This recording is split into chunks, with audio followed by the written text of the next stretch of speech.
Speaking of actors, let's join again those young Christian actors getting together to rehearse and perform a musical in just a week. We heard from them in the last hour as they prepared for Curtain Up. They started rehearsing on Monday, having auditioned on Sunday for a production of The Wiz, which was the 1970s version of the story of The Wizard of Oz. So you don't get Somewhere Over the Rainbow and We're Off to See the Wizard and all that sort of stuff. You get more modern numbers in it, but it's still essentially the same basic plot. And they rehearsed in Yardley Hastings at the United Reformed Church Centre there, and they started performing on Friday with a sort of open dress rehearsal at the Cripps Hall at Northampton School for Boys in Billing Road, Northampton. And they're performing again at 2:30 today, so you can still go along and see this production. And I went along and saw it on Friday, and as you heard in the last hour, I met people like the actor playing the Scarecrow, who was worried about the little solo he had to do. And the director of the whole thing, Chris Mead, I met him, and the musical director and various other members of the cast. And then I sat through the production. And these are my thoughts on the production of The Wiz by the team at Faith, Hope and Gaffer Tape, and of course the reflections of the audience as well.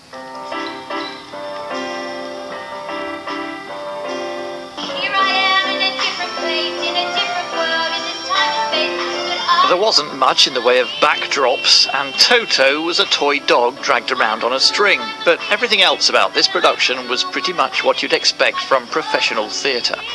We were introduced to Dorothy's loving, if rather dull, family at home in Kansas, apparently in the borough of Northampton in this version, and we saw her house and assorted farm debris flying around during the tornado. Poor Toto was swung round and round on his string. Dorothy lands on the Wicked Witch of the West and sets off on her journey along the yellow brick road, assembled on stage by a gang of noisy builders. She meets the Scarecrow, who gets to sing that solo he was worried about. I was born on the day before yesterday.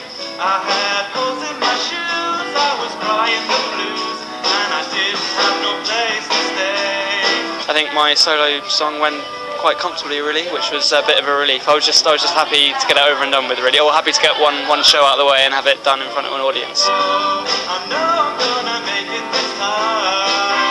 A very convincing Tin Man appears behind a bush, asking Dorothy to get him moving again in a song which would never have made it into the original 1939 film musical, Slide Some Oil to Me, Let It Trickle Down My Spine.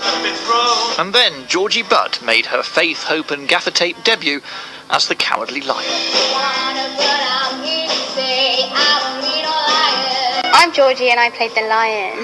My friend Jade, who was playing Dorothy, had been for like the last 4 years or something, and she's always been telling me about it, and I'm like, I enjoy theatre, so I was like, I'm going to give it a go. And it's like Christian and stuff, so you know, I'm a Christian myself.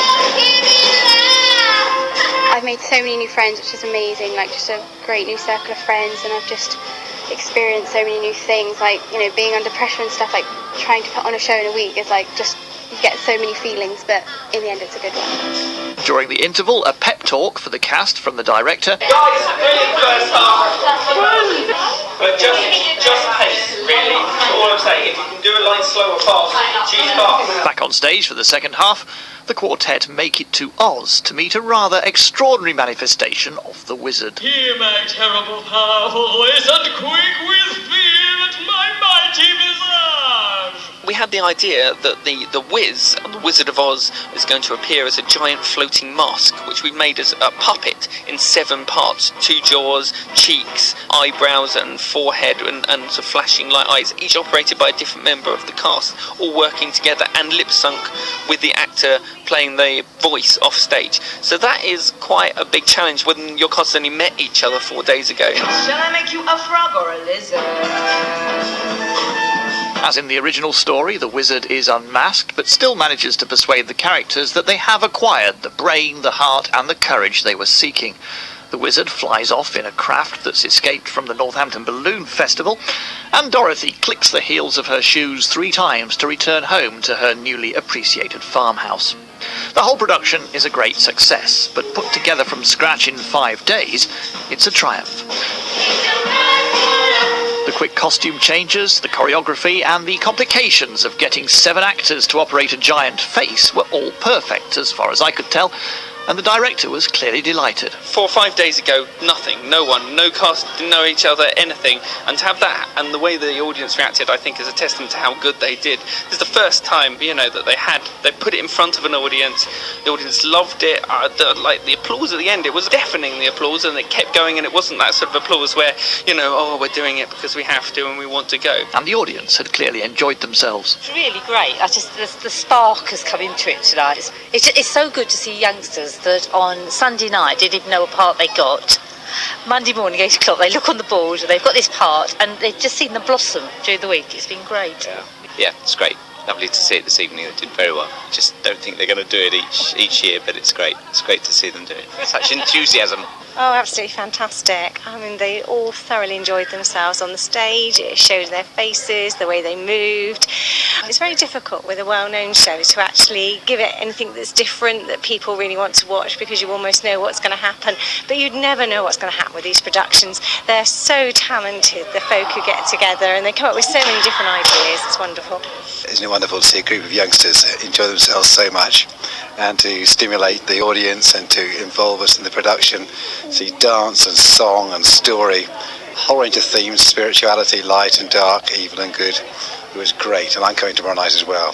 Faith, Hope and Gaffer Tape. That was recorded on Friday when I went to see the kind of open dress rehearsal preview performance thing that they had.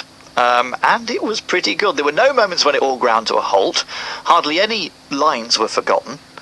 And all the cues seem to happen pretty much on time. And it's incredible for something that started live literally last Sunday. You remember we had a feature on the programme in last Sunday's edition, and it was that afternoon when they did the auditions.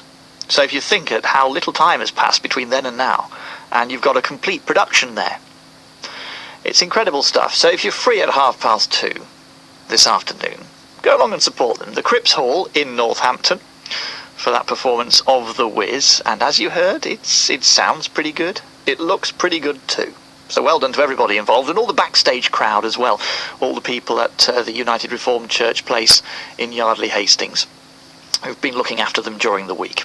Well done to everybody. Fantastic production. I wonder how they can better it for next year. Watch this space.